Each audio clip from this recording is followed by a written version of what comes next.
देश की राजधानी दिल्ली इस समय एक भारी भरकम समस्या से जूझ रही है और वो समस्या है ई रिक्शा की।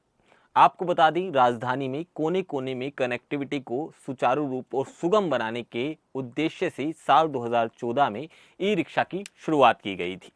शुरुआत में जो दूर दराज के इलाके के वहां पर भी लोगों को इस रिक्शा से काफ़ी ज़्यादा सुविधा मिलती थी। लेकिन पिछले 11 सालों में ऐसा क्या हुआ कि जो सुविधा बेहतर देने वाली ई रिक्शा थी, अब वो दिल्ली की जनता के लिए और उसके साथ साथ एनसीआर की जनता के लिए मुसीबत बन गई है। इन्होंने दिल्ली में कई सड़कों को कह लीजिए छोटा कर दिया है और इसके साथ ही कुछ चौराहे की बात करें तो वहां पर इन ई रिक्शा की वजह से जाम की हालात देखने को मिलते हैं। इसका मुख्य कारण यह है कि राजधानी में जो रजिस्ट्रेशन वाली ई रिक्शा हैं, उनसे ज़्यादा जो ई रिक्शा चल रही हैं वो सारी अवैध हैं। दिल्ली में करीब 1.5 लाख ई रिक्शा जो हैं पंजीकृत हैं। आप इससे कह लीजिए और सरल भाषा में समझना है तो उनका रजिस्ट्रेशन है, जबकि अनुमान के हिसाब से देखा जाए तो 2-2.5 लाख रिक्शा जो हैं उसके करीब वो अवैध हैं। अब हाल ही में सदन में सरकार ने जवाब में भी ये बात को दिया था और जब सामने आई थी कि देश में वैध से ज़्यादा अवैध ई रिक्शा चलाई जा रही हैं। दिल्ली की बात करें, जो राजधानी है, वहाँ ई रिक्शा न केवल ट्रैफिक जाम का कारण बन रही है, बल्कि लगातार इस ई रिक्शा के कारण कई दुर्घटनाएं भी देखने को मिल रही हैं। सड़क पर जिस तरह से ये दौड़ती हैं और इनको जिस तरह से लोग चलाते हैं, उसके कारण ये जो दूसरे चालक हैं उनकी ज़िंदगी को भी जोखिम में डाल देते हैं।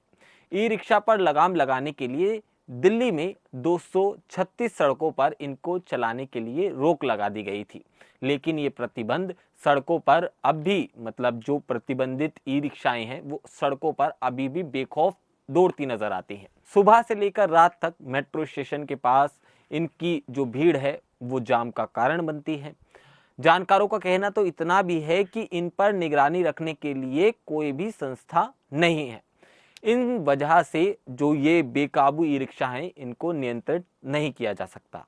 आपको बता दें, ई रिक्शा के रजिस्ट्रेशन के साथ ही चालक का जो कमर्शियल लाइसेंस होता है वो भी बनता है, लेकिन बहुत कम लोग हैं जो इसे बनवा रहे हैं। ई रिक्शा निर्माण से जुड़े दिनेश गोयल जो हैं वो बताते हैं कि राजधानी में 3 तरह के अवैध ई रिक्शा चल रहे हैं। पहला, जो पैडल वाला रिक्शा हम पहले दौर में देखते थे, उसमें ही लोगों ने बैटरी लगा दी है। और दूसरे हैं जो अनधिकृत एजेंसियां बना रहे हैं और छोटे मोटे जो डीलर हैं उन रिक्शाओं को बना रहे हैं, इनका रजिस्ट्रेशन नहीं होता है।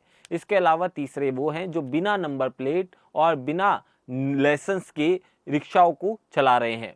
उनका मानना है कि वैध ई रिक्शा चले तो लोगों को सुविधा मिलेगी, अवैध ई रिक्शा के कारण सड़कों पर दिक्कतें देखने को मिलती हैं। वैध से ज़्यादा संख्या अब अवैध ई रिक्शाओं की है जो सड़कों पर दौड़ रही हैं, जिनके दौड़ने से राजस्व का भी नुकसान हो रहा है। आपको बता दें, रजिस्ट्रेशन कराने पर सरकार को राजस्व मिलता है। एक साल में 2,78,000 से ज़्यादा चालान भी काटे गए हैं। पिछले साल की बात की जाए, दिल्ली ट्रैफिक पुलिस की माने तो पिछले साल के नियमों का उल्लंघन करने के लिए ई रिक्शा के जो कुल चालान काटे गए थे उनकी संख्या थी 2,78,090। इनमें सबसे ज़्यादा चालान की बात करें तो वो थे 1,56,864 जो गलत पार्किंग की वजह से काटे गए थे। जो नो पार्किंग में भी रिक्शा कहीं भी खड़ी कर देते हैं, कहीं से भी सवारी भरने लगते हैं, उनके काटे गए थे। इस साल भी अगर 20 मार्च तक की हम बात करें तो 64,852 चालान कट चुके हैं। अब सवाल उठता है कि 2 से 5,000 का जो ई रिक्शा है वो भी जब्त करे हैं पुलिस ने। आपको बता दें, परिवहन विभाग के सूत्रों की माने तो पिछले 2 साल में करीब 5,000 ई रिक्शाओं को जब्त किया गया है। ये ई रिक्शा अवैध रूप से चलाए जा रहे थे। पिछले साल उपराज्यपाल वी.के. सक्सेना की बात करें तो उनके आदेश पर जो कार्रवाई थी बड़ी तेज दिखाई दे रही थी और पुलिस इन रिक्शाओं पर नकेल कस रही थी, मगर बाद में चुनावों के कारण ये थोड़ी सी कार्रवाई ढीली पड़ गई। अब परिवहन विभाग इन्हें सुचारू रूप से करने पर काम कर रहा है। और अब इसके बाद दुर्घटनाओं की बात करें तो आप हरियाणा में रेवाड़ी एक जिला पड़ता है, वहां पर एक साल में 47 दुर्घटनाएं ई रिक्शा की वजह से हुई। आपको बता दें, 30 लोगों की मौत भी इस पूरे मामले में हुई है और इसके साथ ही 67 लोगों की बात की जाए तो वो घायल हो गए। अब हरियाणा के दूसरे जिले की बात कर लें जो फरीदाबाद है, वहाँ भी 24 दुर्घटनाएं दर्ज की गई। 2 लोगों की जान भी गई और 23 लोग घायल भी हुए। दिल्ली में कहाँ कहाँ जाम लगते हैं, यूँ तो आप जानते होंगे मगर हम आपको बताते हैं। दिल्ली के अलग अलग इलाकों में जाम लगते हैं ई रिक्शा की वजह से। जैसे उसमें आ गया उत्तम नगर क्रॉसिंग, तिलक नगर, पुराना पंख रोड, द्वारका मोड़, इसके सागी सागरपुर, पालम, मथुरा रोड, सीलमपुर चौक की बात करें, इसके साथ ही स्वामी दयानंद रोड की बात करें। आप ईस्ट दिल्ली में आएंगे तो शहादरा ले लीजिए, वजीराबाद रोड ले लीजिए, दरियागंज ले लीजिए, चांदनी चौक, राजेंद्र प्रेस, आर के आश्रम और भी कई जगह हैं जहां ई रिक्शा से ट्रैफिक जाम हमेशा आपको मिलेगा।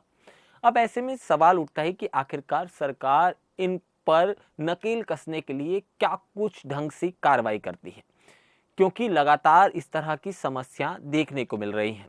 दिल्ली में ई रिक्शा इस समय जी का जंजाल बनकर रह गया है। जिन ई रिक्शाओं को लोगों की सुविधा के लिए सड़कों पर उतारा गया था, आज वही ई रिक्शाएं लोगों की जान की दुश्मन बनी दिखाई देती हैं। इनके जो चलाने वाले लोग हैं वो भी आपको अधिकतर जो लोग मिलेंगे वो नशे में मिलेंगे। ऐसे में उनके भी कोई मापदंड पर कार्रवाई कब तक सुनिश्चित हो पाती है, ये भी एक बड़ा सवाल है।